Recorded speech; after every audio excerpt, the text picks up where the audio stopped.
welcome back to Vigor. It is your boy, Stealth Jet, leader of the JSS. As the title would imply, there's going to be a key component in this episode. Now I'm going to ask you all something. In the comment section down below, I want you to tell me, in your honest opinion, what do you think is the key component to being, let's say, better than the average player in this game? As in, if you have this one key component, you'll be better than most while playing this game. Comment that down below, and at the end of the video, you should know what the key component is before I even tell you what it is. Know what I'm saying? So what better way to show you, in my opinion, what the key component is than coming onto Fjellkanten? I'm gonna give you a hint. You see it all the time, especially in my videos. You see it all the time.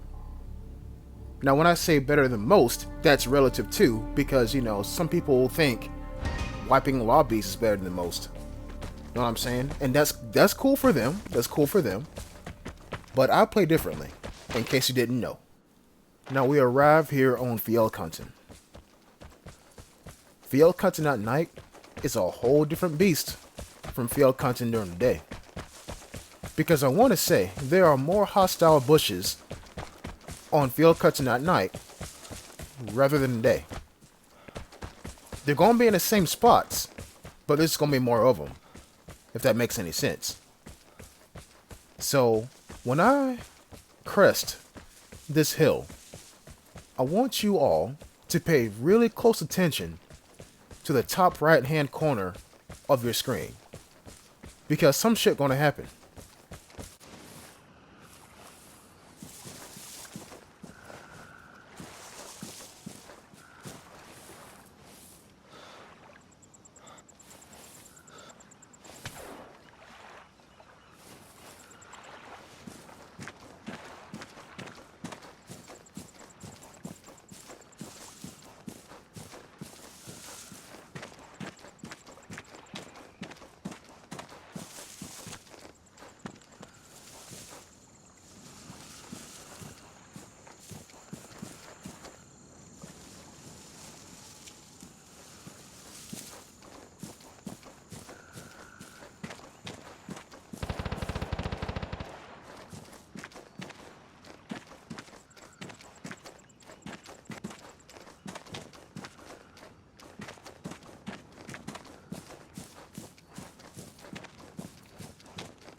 Exactly. It went from stay vigilant to investigate. It didn't go from stay vigilant to eliminate. It stayed at investigate. The more you play this game, the more you can more accurately predict an Outlander's intentions. What they're going to do in the future. Why they are in a certain area. Now, I knew for a fact that the container is being watched. I knew it was a risk to go up there and loot the guy. I knew it was an even bigger risk to loot said container. You know what I'm saying? But once I realized that I could stand in front of a brown background, beige if you will, wearing a black outfit with things coming up out of my back, the rifle butts, then I should be able to do anything else. Because going for the container leaves you at a standstill. And when I say standstill, your body is still, but your head is moving. And what's the quickest way to get spotted in this game? Moving. That's why you see me down here going prone and checking the area where the bullet left from that almost clipped me in my own head. If you can stay hidden and mobile, then you got a perfect mix. You got the perfect mix. But it's all well and good. But it's all well and good until you take the wrong step in the wrong direction. And you don't know where that wrong direction is. You know what I'm saying? So, VSS on my back. Cool. You're wondering why I deleted those weapons.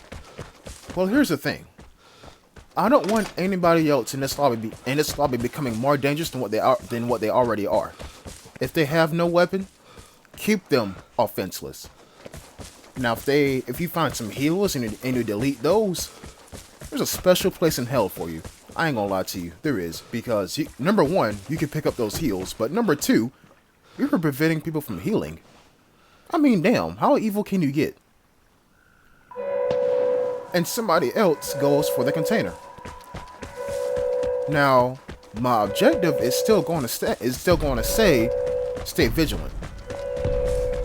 Because if I can unlock one padlock and then get shot at, how much you want to bet that the guy that shot at me is the guy who's currently going for the container right now? He saw me leave. If not, he didn't hear me shoot off the locks on the container, so he thought that I left. But in all actuality, I'm right here watching him all over again. And notice how he's checking the bodies that I destroyed weapons on, and he didn't loot them. So what does that tell you? That tells you that he was looking for a secondary. Worst mortar strike of 2022. Look how inaccurate that shit is. Like, this shit landed... Okay, now that one was pretty good. But those last three landed, like, nowhere near where I wanted them to go. Now, this has spooked him. You know what I'm saying? Now, I'm trying to think. Can he see me from where he's at? As in, I'm putting myself mentally at his position and looking over here. So that's why I put my weapon on my back. Because if anything, it's not the glint that's going to see me. You see the really nice butt of this VSS? And how it casually sticks over my back? I'm telling you people, the Vigor iceberg is deep. It's real deep. Now, homeboy, we seen him jump off. But we didn't see him leave. And on this map, you're not going to see people leave. That's the trick. That's the trick. You're not going to see somebody leave. Now, it's up to you whether you want to keep prodding and trying to investigate and see if they're still there, or you want to leave it alone. Now, see me, I'm a man of 100% confirmation and 100% repetition as well. Unless I know for a fact old boy left, I'm not going to mess with it. Unless I actually see him run away from the position where I thought I seen him at, I'm not going to mess with it. Because chances are, if you didn't see them leave, they're in the bush. You know what I'm saying? And bushes are everywhere, benign or hostile. So, somebody hit the detector, you keep moving. Keep moving. By the way, shout out to the guy who shot a boy in the head with this VSS. That shit made me smile. Like, he fired, and I was like, damn. And then all of a sudden, the body on top of the container was not a body no more. It was a corpse. Like, damn. That shit made my heart grow 1.5 times bigger. But anyways, back to the encounter. We're now here at the Bowl of Death. The question is this. Is the Bowl of Death, half Bowl of Death, excuse me, inhabited? Has somebody took up real estate in a bush and is currently here? I just don't know it. Well, the airdrop is there and the comm station is here as well. I would like to say yes, purely because somebody spawns legit right here. Legit right here. The same path that I'm taking right now, they could have taken about, damn, what? 20? No, not 20. Like 10, 8 minutes earlier. Walked down here, used the comm station, to the left in the house, walked back up, went prone on top of that hill, and waited for the entire match. Look now, it's a possibility. You all have done it too. Shit, I used to do it when I first started the game. But then I realized, the map is called a map for a reason. Mutually assured progression. Map. You can progress at the same time as others. You just might get killed doing it. So now I'm prone out here, and I'm watching where I think somebody would be at. The helicopter or the hill. But here's the thing. Most Outlanders don't carry scoped weapons on them. So you're not going to see them. At all. You may hear them in a bush. You may see them if they don't have the greatest of experience and stand up on a ridgeline and you see them walking. Now, if you're wondering why I shake my camera right there, it's because I realized I dropped my mortar strike already. So I can't do my mortar strike trick where I look for silhouettes against bright green on a dark map. As my character on Tom Clancy's Ghost Recon Breakpoint would say, who could really use that right about now? But it's cool. Because in every single encounter, the choice is yours. You can stay and try to find some more people to shoot at, or risk your life going for an airdrop, or, and if you do this shit, I don't like you, camp and exit and wait for somebody to come to you. Not encouraged. At all. But as you can see at the top right hand corner of my screen, I'm casually going to an exit, but looking where I think somebody would be at. Because like I always say in this game, wait a minute, it's a mortar strike. Back there? Yo, if you need any more proof of the last second meta, that was it right there. The last second meta is indeed a thing, people. You wait until the very last second before you do anything important. And in this case, anything important is trying to leave. And that's the thing, though. To my knowledge, there's no audio cue for when you leave. I mean, yeah, there are animals in the game, but I mean, they are very ambiguous. Like, I don't know what they shit mean. So the big question on you all's head is, Jet, what is the fucking key component you keep going on about? I'm gonna tell you. You ready? Awareness.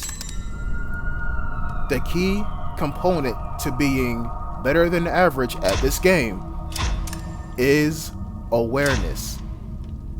There's a reason why at the top right hand of my screen, this shit always says stay vigilant. That's not no placeholder, folks. I'm literally being vigilant. You got to be aware of your surroundings. And you know, you can be aware of your surroundings by playing normally. But once you get a decent pair of headphones, your vigilance and your awareness shoots up to almost infinite levels. Audibly. But visually, you gotta learn that shit. The further you see in the game, the more it will help you to predict future threats and know where not to go. So, in short, the key component to being better than average at this game is awareness. Not situational awareness, awareness in general. I'll be sure to catch y'all in the next episode. Until next time, peace.